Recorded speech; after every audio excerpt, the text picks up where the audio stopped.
ಗೆಳೆಯರೇ, ನನಗೆ ಈಗಷ್ಟೇ ಒಂದು ಸಕ್ಕ ಸೈಜ್ನ ಸ್ನ್ಯಾಪರ್ ಆಗಿದೆ. ಯಾವುದ್ರ ಮೇಲೆ ನೋಡಿ, ಇದು ಗೋಲ್ಡನ್ ಟೈಗರ್ ಅಂತ. ಗೋಲ್ಡನ್ ಟೈಗರ್ ಸಖತ್ ಸೈಜ್ ಆಗಿದೆ ಸ್ನ್ಯಾಪರ್. ನನ್ನ ಕೈ ನೋಡಿ, ಇದರ ಬಾಲ ನೋಡಿ. ನನ್ನ favourite reel Shimano Stradic C5000 XG ಹಾಗೂ Phantom power 9 feet rod, cast king braided line ಹಾಗೂ 60 LB ಲೀಡರ್ ಹಾಕಿದ್ದೇನೆ.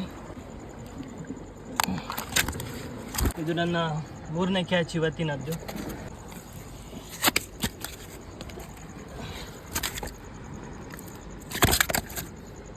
ಸಖತ್ ಸೈಜ್ನ ಸ್ನ್ಯಾಪರ್ ನೋಡಿ. ನನ್ನ ಬ್ಯಾಗ್ ನೋಡಿ, ಬ್ಯಾಗ್ಗಿಂತ ದೊಡ್ಡದಿದೆ ಸ್ನ್ಯಾಪರ್. ಇಡೋಣ.